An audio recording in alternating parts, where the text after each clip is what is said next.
I think LA in particular is kind of a culture shock for anyone. Like, you must have found it when you went over for ER. That must have been a very kind of odd experience. Yes, it was. It took me quite a long time to get settled, actually, because I didn't. You know, I actually did feel very lost, actually, initially.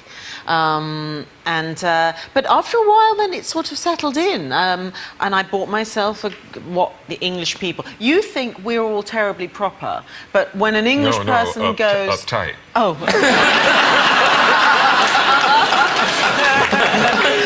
When an English person goes to LA in particular, the first thing that an English person wants to do is get a convertible or get a big old retro car or something like that. So, of course, I got a 1970 Eldorado Cadillac, bright orange. A Pitmobile. A Pitmobile.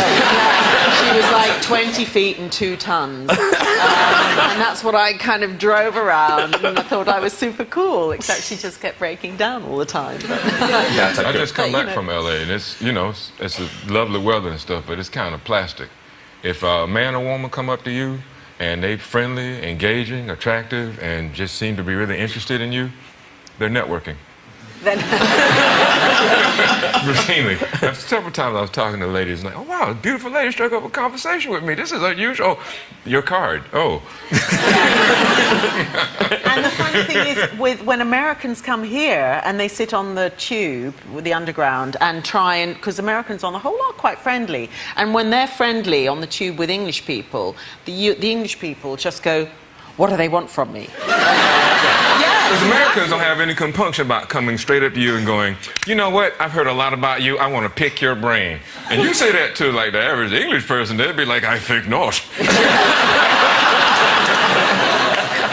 Because Reece, even because you seem so kind of all-American and everything, but even you found LA a bit of a shock coming from the South, didn't you? Yeah, I had never really been to LA until I was about 14 years old. But did you find them rude when you got there? Or did they think you were uber polite? Well, I grew up, you know, I had to say yes, ma'am, no, sir, and I had to call everybody, you know, Mrs. Adams or Mr. Smith, you know. So I wasn't used to it when, you know, everybody was sort of calling each other. I don't know, there was no sort of reverence for your elders or... And do you carry on the tradition with your own children now? Or? Well, I try, but it's just, it's a Sisyphean task trying to get those kids to say it. They'll say please and thank you, but ma'am and sir is gone. And well, just as a tip, my mother used to punch me in the face. I don't know.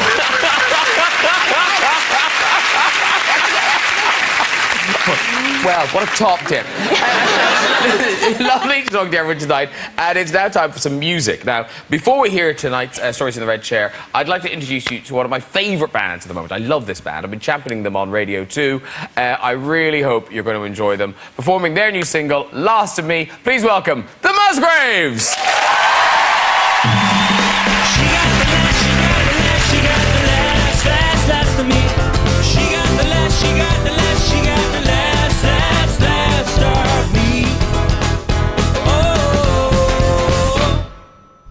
If you could peel my heart, pull back the folds of sorrow, you see there's nothing left to see. But just take a closer look, you'll find a faint, faint footprints taking the final piece of me. 'Cause when you're too in love, you cannot see the edge. There is no danger in giving her what she asks.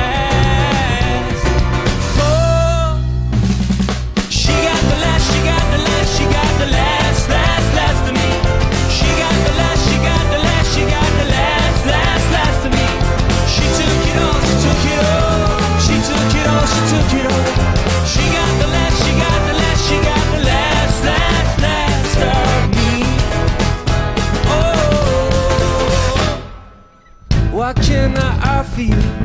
Just an empty bowl that once held a lover's spoon I made myself. No, it's not fair to see the day's energy you give me when you get nothing for yourself. But I was too in love to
got the last, she got the last for me.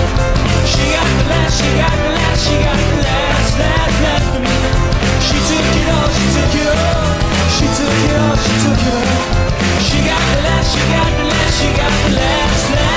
She got the last for me, hey, hey. She took it all for me, oh, oh. She got the last for me, hey, hey. She took it all for me, oh, oh. She got the last for me, hey, hey. She took it all for me, oh, oh, oh, oh, oh. The Musgraves, everybody! Come over to you, come and join us. Hello, sir. Hello. Come sit down. There's Reginald, there's Alex, there's Reece. Oh, you're standing up. It's all very lovely. Very good. There you go. Sit yourself down, sir. Oh, we liked that, didn't we? Very good. Yes. You loved it? And Matthew Bennett, you are representing the Musgraves on the Best sofa. I can. Yes, very good. And now, you poor things, because the Lord giveth, the Lord taketh away. Because you didn't have a good time, did you? Well, you know, this is a terrible first story. time on TV, you know, and I, you know, prepared, I had a good night's sleep. 6 o'clock in the morning, it's the drummer, I'm like, okay, what's going on, you know, have I overslept? It's like, the van's been nicked. All our stuff, all our clothes, I mean, look at this. Yeah, that's proof. That's plastic. That's the man has definitely been stolen when you see that. The Musgraves CD is out to download now. So we need everyone to buy it. Please, Tonight. we need buy more than one. It's like a real-life Band-Aid, but we get all the money. Yeah. Oh, you put it. Well, listen. I hope 2012 is going to be brilliant for you. Just everyone buy it. Buy loads. Yeah. Just so you know, Oprah would give him a house. Okay. Before we go tonight, just the time for a story or two in the red chair. So, who's up first? Who's up first? Hello. Hello. Hi. What's your name? Aya. Okay. That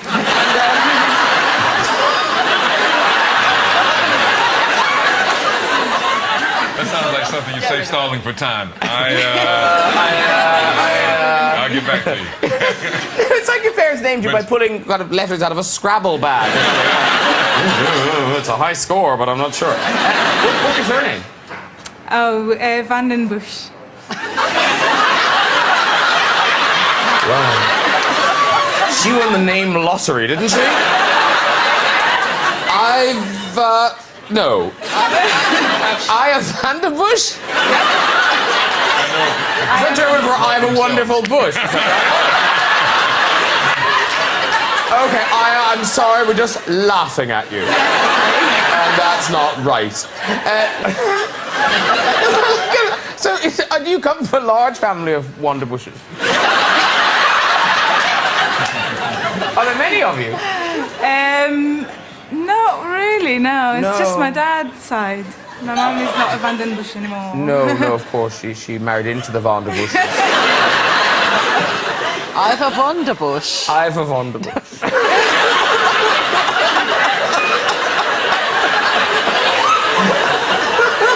She deserves to be famous. Sounds like a Swedish porn name. Featuring I have a Vanderbush. Okay, off you go with your story. Okay, I was in Belgium with my boyfriend at the time and his parents, and we had such a lovely time that his parents invited me to stay, me and my boyfriend to stay with them at the hotel, which meant... Wait a minute, is this as dodgy as it sounds? It gets worse. Oh no! And yeah, we ended up sharing a king-size bed. So we arranged me, my boyfriend, his mum, and his dad. And my boyfriend, obviously, in the middle of the night, didn't feel comfortable sleeping between me and his mum. Without waking me up, he got up and pushed me towards his mum. And I suddenly woke up hearing someone saying, Aya, David is on the other side. And it turned out I was kind of making out with his mum.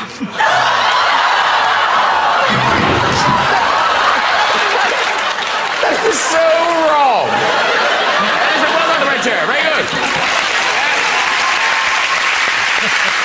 If you'd like to join us on the show and have a go in the red chair, you can contact us on our website and to this very address. Thank you to my guests tonight, the Musgraves, Reginald D Hunter, Alex Kingston, and Reece Witherspoon.